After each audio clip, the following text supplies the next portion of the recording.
Hi, this is me Lovejeet Arora. स्वागत है आप सभी बच्चों का आज की इस क्लास के अंदर। तो हम लोग कर रहे हैं जी सेक्शन ABCDE यानी कि हमारा क्लास 12th IP का पेपर, और इसके अंदर हम लोग D सेक्शन पर है जो पहुंच चुके हैं। तो चलिए, D सेक्शन में 2 ही क्वेश्चन है, 4 नंबर का एक क्वेश्चन एंड 4 यानी कि 8 मार्क्स का हमारा पूरा सेक्शन है जो बन जाता है। चलिए, इसके अंदर आपके पास इकलौता क्वेश्चन आएगा पूरे पेपर के अंदर से मैटप्लॉटलिब का, और बड़ा ही आसान सा क्वेश्चन है।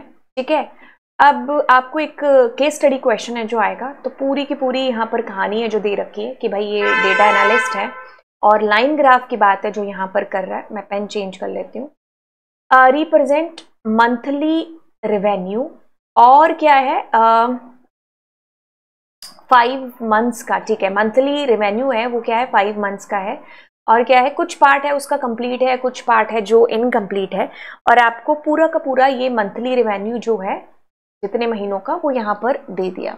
ठीक है, सो अब क्या है इसके अंदर आपको आउटपुट भी है जो दे रखा है। आपको क्या करना है, एज पर द क्वेश्चन डिमांड आपको इसको पूरा कंप्लीट करना है। ठीक है, बहुत ईजी है। अगर आप इसकी नई भी चीजें आगे पढ़ते हो ना तो भी आप इसको कर पाओगे। बाय द वे, हम इसको एज इट इज उतार लेते हैं, एज पर द स्टेटमेंट बाय स्टेटमेंट इसको सॉल्व करते हैं। कहते हैं कि write the suitable code to import the statement. तो हम अगर इसको ना भी पढ़ते तो भी हम यही करने वाले थे, क्या, import matplotlib dot pyplot as. ठीक है, तो PLT हमने नाम क्यों दिया, क्योंकि आगे भी PLT है जो चल रहा है इसके अंदर। ठीक है, तो मैंने यहाँ पर इसका जो आधा लिखा हुआ था, एक second, matplotlib spelling is correct.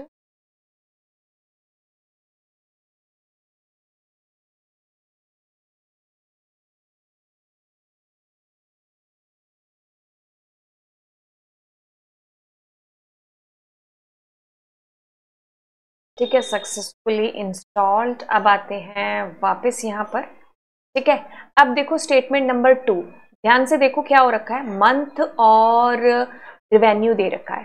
ठीक है, तो यहाँ पर अगर हम बाद में देखें और पहले इसको कर लें तो भी लाइन प्लॉट है जो हमें बनाना है। ठीक है, अब एक्स एक्सिस पर क्या आएंगे, मंथ्स आ जाएंगे। ठीक है, और वाई एक्सिस पर क्या आ जाएगा, रेवेन्यू आ जाएगा। ठीक है, सो अब चलते हैं वहां पर, कुछ और पूछा हो तो लगा देते हैं।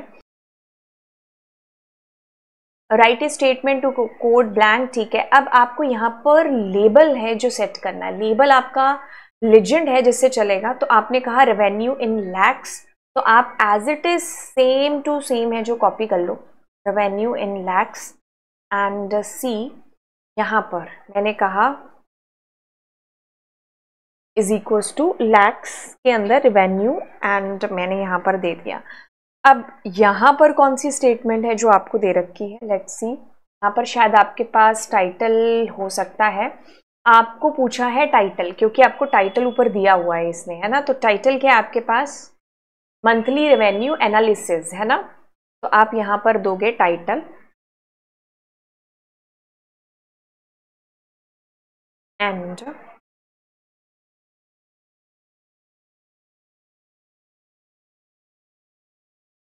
ठीक है, अब आपको यहाँ पर स्टेटमेंट नंबर 4 के अंदर इसने कहा है कि क्या करना है, अच्छा आपको सेव करना है। ठीक है, किसी ड्राइव में नहीं, वैसे आपको सेव करना है। So you will be doing like this, dot save fig and this. अब इसको एग्जीक्यूट कर लो। कुछ दिक्कत हो गई तो आपको एरर मिल जाएगी। हाँ, लेबल का L कैपिटल कर दिया क्या। ठीक है, सो अब आपके पास देखो एग्जैक्टली आ गया जैसे आना था। बस आप इसका R है जिसको कैपिटल कर सकते, बाकी तो कोई दिक्कत नहीं, इसको एग्जीक्यूट कर लेना दोबारा, दैट्स इट। अगर कलर वलर दिया होता कोई और तो फिर वो हम दे रहे होते, बट कलर फिर आपका paper will be black and white, तो उसमें तो अगर आता तो आपको दे देता स्पेसिफिकली। तो इस तरीके से हमने इसको कर लिया। बाकी इसमें अच्छी चीज़ ये है कि ये हमें सिर्फ फिल इन द ब्लैंक्स के अंदर करना है। ठीक है, हमें इसको नहीं करना है फुल्ली क्वेश्चंस के अंदर। तो होप सो कि हमारा जो मेन पेपर है उसके अंदर भी ये इसी तरीके से आए। चलिए, अब नेक्स्ट क्वेश्चन की तरफ मूव करते हैं। नेक्स्ट क्वेश्चन कहता है कि Raghav who works as a database designer, ठीक है, तो यहाँ कंडीशन दे रखी है, उस बेसिस पर आपको यहाँ पर एसक्यूएल की क्वेरीज है जिसको लिखना है। तो मैंने इसको बना दिया है। तो अभी क्या काम करते हैं, इसको कॉपी करते हैं और इसकी एक एक क्वेरी वर्ड की फाइल के ऊपर लिखते हैं ताकि समझ में भी आ जाए कि हमने क्या किया है।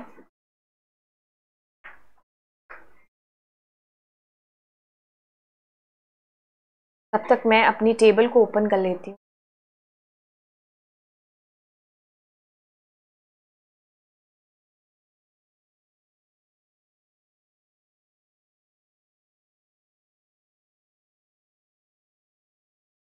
टेबल आपकी आई थिंक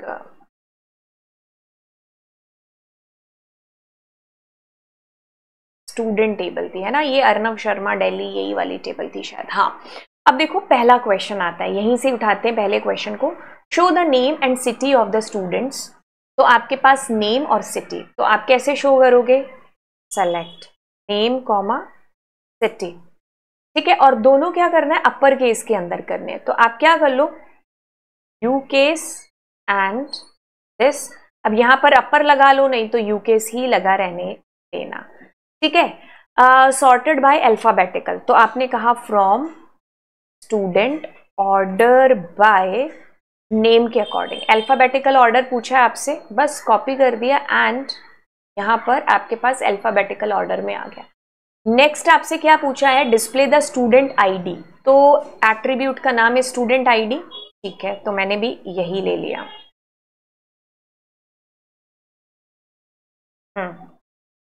अब क्या करना है, along with the name of the month, तो मंथ फंक्शन यूज करके उसके अंदर हम डाल देंगे जो भी हमसे पूछा होगा।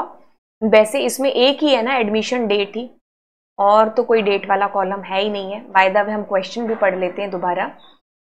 Month in which student was admitted, ठीक है, एंड फ्रॉम,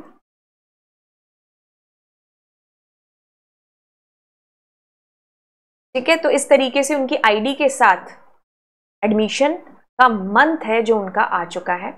अब क्या है, कैलकुलेट करना है एवरेज। तो आप क्या करोगे, सेलेक्ट, एक ही फंक्शन है आपके पास एवरेज, किसका करोगे, मार्क्स का, किस में से, स्टूडेंट टेबल में से। बट लेट्स सी कि मार्क्स एट्रीब्यूट है भी आपके पास, या मार्क्स एट्रीब्यूट है अपने पास, है ना।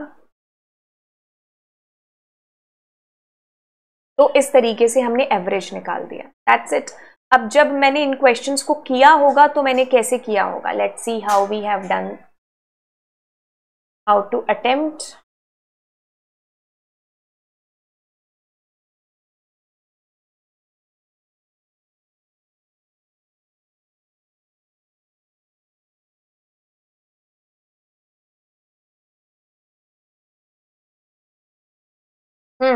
तो ये वाला जो क्वेश्चन था ऊपर वाला सेक्शन डी के अंदर का पाई प्लॉट, और मैंने यहाँ पर रेवेन्यू दे दिया, ठीक है, लैक्स के अंदर, एंड टाइटल और ये सब, राइट। तो ये मैंने इस तरीके से इस क्वेश्चन को किया, तो जो आपको भी ऐसे ही करना है। नाउ मूविंग फॉरवर्ड, और अभी जो मैंने क्वेश्चन किया है that is student ID and month name, ठीक है। एक सेकेंड, मंथ नेम आपको करना था,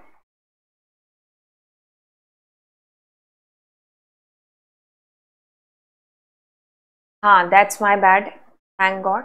तो मंथ नेम लिखना, ना कि आपको मंथ करना था, ठीक है। तो अभी आपका आधा नंबर कट जाता इसी बात से ही। बाय द वे आगे चलते हैं, एवरेज हो गया। अच्छा, चौथा क्वेश्चन भी इसके अंदर दे रखा है जो हमने चेक नहीं किया, और वो यहां पर दे रखा होगा, ठीक है। अब कहता है कि show the names of the cities, क्योंकि 4 नंबर का ये सेक्शन है ना, 4 मार्क्स के क्वेश्चन का। Show the names of the city and the number of student residing in city. तो आप इस क्वेश्चन को कैसे करेंगे, शो द नेम, तो आपने कहा नेम ऑफ द सिटीज, तो सिटी नाम के कॉलम का नाम क्या है, सिटी, तो आपने कहा city, and the number of students, ठीक है। तो आपको काउंट करना है, ठीक है, हर सिटी के अंदर। फ्रॉम ग्रुप बाय का यूज होगा, स्टूडेंट, अब मैंने कहा ग्रुप बाय एंड मैंने कहा सिटी एंड दिस, बस आपके पास इस तरीके से ग्रुप बाय के थ्रू कि दिल्ली में 2, इसमें 2, इसमें 1, इस तरीके से आपके पास चीजें आ गई। तो how we did this, average लगा दिया एंड देन हमने ग्रुप बाय का यूज किया है। ठीक है, अब आउटपुट वाले क्वेश्चंस को you need to do like this. By the way हम आउटपुट वाले क्वेश्चंस को देख लेते हैं। तो हमारी ये टेबल है, ठीक है। अब इसने कहा है कि सेलेक्ट नेम और लेंथ। हम इसके आउटपुट देखने से पहले देखें कि कैसे इसने किया होगा। ध्यान से देखो, क्या करना है, नेम, तो यानी कि ये कॉलम आपका डिस्प्ले होगा। अब लेंथ ऑफ नेम्स भी डिस्प्ले होगी, लेकिन 303 से कम वाला डेटा, तो यानी कि आपके पास ये 2 है ना, और उसके साथ क्या आएगा 1 2 3 4 5, उसके बाद 1 2 3 4 5 6। तो ऐसे आपके रिकॉर्ड हैं जो आएंगे। 6 6 ये दोनों के अंदर नहीं, इसमें 5 है और उसमें 6 है। तो आप क्या करोगे, मैंने कहा मैंने इस टेबल को पहले ही बना लिया था, तो इस तरीके से आपके पास में डेटा आ जाएगा। आपको टेबल ऐसी बाकायदा बना करके आनी है। नेक्स्ट आपका क्वेश्चन है दैट इज कहता है कि लोअर केस के अंदर आपको डिस्प्ले कराने नेम, बट उनका जिनका जो डेट ऑफ बर्थ है ना वो 3rd मंथ के अंदर है। तो यानी कि आपके पास एक ही नाम आएगा Aryan and it will be small के अंदर, बट आपको टेबल में उसको बाकायदा विद हेडिंग लिख करके आना है। ठीक है, सो इस तरीके से। नेक्स्ट आप करते हो कि एवरेज कैसे निकलेगा, तो एवरेज आपके पास सभी का है ना। तो अगर आप कहोगे आपके पास एवरेज, इसमें कोई नल वैल्यू कुछ नहीं है, तो that will be easy. 88 plus 90 plus 85 plus 72 plus 95 equals to, अब अपॉन में आप क्या करोगे 1 2 3 4 5 5, तो आप 86.0 है जो करके आएंगे। ठीक है, क्योंकि एवरेज इसको आपको फ्लोट में ही है जो देता है। ठीक है, नेक्स्ट आपके पास है कि आपको नाम और मार्क्स डिस्प्ले कराने जिनके 90 से 100 के बीच में है। तो मतलब किसका रिकॉर्ड आएगा आपके पास में 1 एंड दिस, मतलब आपके पास नेम आएगा आयशा का और मारिया का, है ना। 90 और 100 भी इसमें इंक्लूड होगा, बात ये है। ठीक है, सो जब आप इसको अटेम्प्ट करके आएंगे तो you gonna right like this, right. तो ऐसे पूरा का पूरा टेबल बना करके बकायदा आप अपने आंसर्स को रखेंगे। तो ये सेक्शन हमारा कंप्लीट हो चुका है। इसके बाद हमारे 3 क्वेश्चन बचे हैं इस पेपर के, तो जो हम अगली क्लास के अंदर करेंगे। Thank you so much, do subscribe the channel, bye bye all.